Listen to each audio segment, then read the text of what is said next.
সময়টা একেবারেই ভালো যাচ্ছে না সাকিব আল হাসানের। কিছুদিন আগে বোলিং অ্যাকশনের জন্য নিষিদ্ধ হয়েছিলেন। এবার সাকিব আল হাসানের বিরুদ্ধে জারি হলো গ্রেফতারি পরোয়ানা।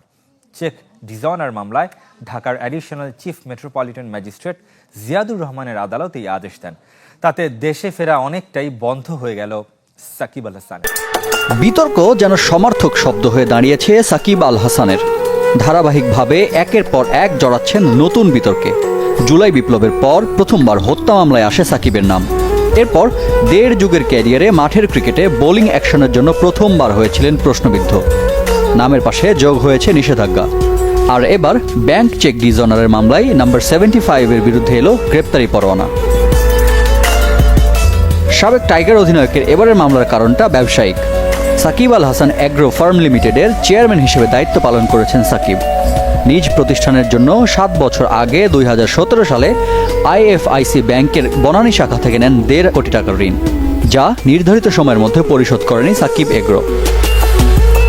ঋণ পরিশোধের জন্য ব্যাংকের পক্ষ থেকে নোটিশ দেওয়া হলে অ্যাগ্রো ফার্ম লিমিটেডের পক্ষ থেকে দেওয়া হয় 4,14,00,000 টাকার দুটি চেক।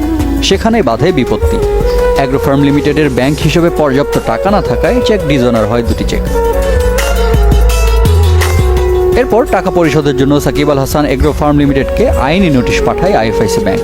সেটাও পরিশোধ না করায় গত বছর 15 ডিসেম্বর সাকিব আল হাসান সহ 4 জনের বিরুদ্ধে মামলা করে ব্যাংক কর্তৃপক্ষ।